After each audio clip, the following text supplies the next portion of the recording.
use what is it, 5 1/4 inch thick, which is pretty tall.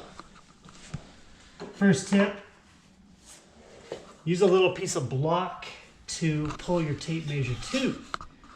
Because if you put your tape measure to the sheetrock, you're going to get potentially different measurements from different areas, because your sheetrock, especially your corners, is wavy and weird. So when you put your block there, you can kind of get a sense of how it's going to sit. And then you pull your tape measurement from there. Raj, why do we have tall base in this basement? So we use floating floors down here in the basement because we have bentonite in the soil, so our foundation rises and falls, right? So we actually have this area here for relief. So we have this area to cover, obviously. We can't use a little teeny short base, right? It wouldn't cover the gap. So we have a base plate here, and we have a base plate up here. So this will span both plates. Does that answer your question, Corey? It really does. I was wondering, what if I used a short base? How would I cover that gap?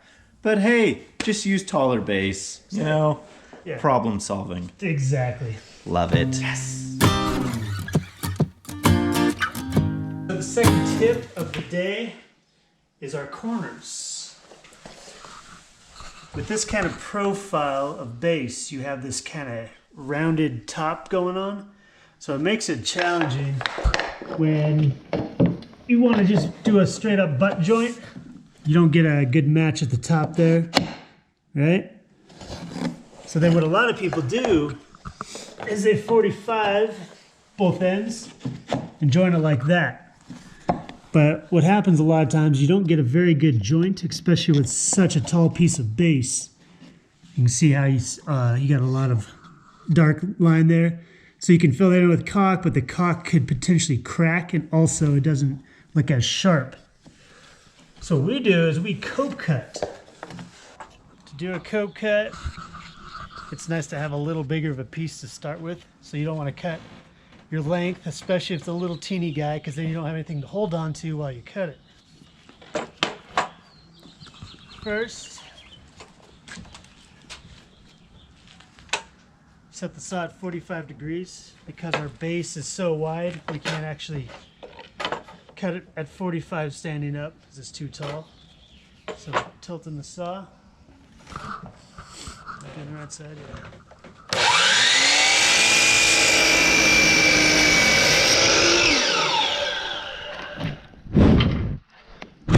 Cut your 45 like that.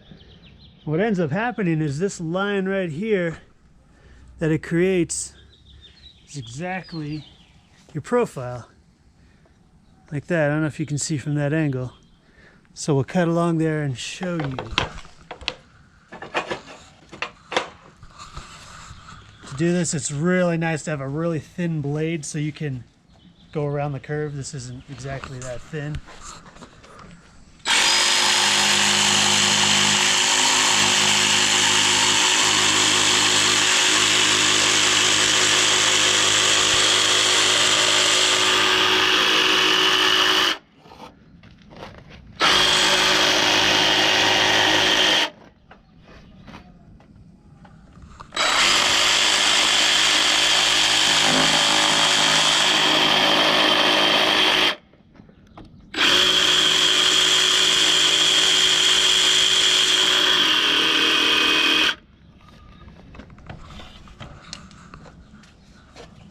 So I end up with a little tail there that fits perfectly like that. And that way, even if you get a little movement, it's much tighter of a joint. So once you got your cope cut out, you can pull your tape measure from that side to get your length. Grow up down there. I'm shorter than you guys. I'm always looking down on you. That's right. So you can see how that looks in the corner. So I can get it in there. Nice and tight like. All right. Beautiful. Thank you for tip number 2, Raj. One of the things we do is we glue the 45. A lot of times when your material shrinks, it'll open up this crack and create a little hairline crack that you can see, which is kind of ugly. So we put a little dab of glue. Don't put too much, as I usually do. Hey, just a little dab like that. Would you say a dab will do you? No, that's usually what you say. Oh, you're right. Did you put your shimmer in? It didn't need one. Perfect. That's why I said I don't have to do that on another.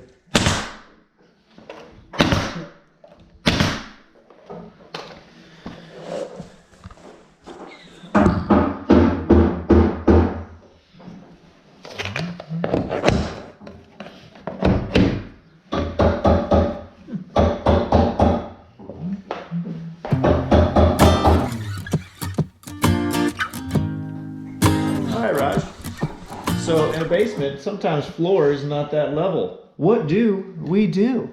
Tip number 4. Tip 4. What is that, Rod? Why is there such a gap? How are we ever going to make that look pretty? Scan maybe across that whole profile so they can Look at see. that. It's actually pretty tight and nice down there, but then you come over here. You have a whole pencil width of a gap there. That is ridiculous. What do we do? We scribe. Ooh, I would subscribe to this channel. You take a pencil and you run it along the floor and you'll basically get the whole profile of the floor. Ooh, that's nice. What are you gonna do after you do that pencil line? I'm gonna leave it there. That's more of like a racing stripe. Ooh, that's nice. So I got that. We're gonna jigsaw that out. And then your base will be able to go down that, what, 1/8 of an inch that we're going to cut out and make that a little better. You're so smart.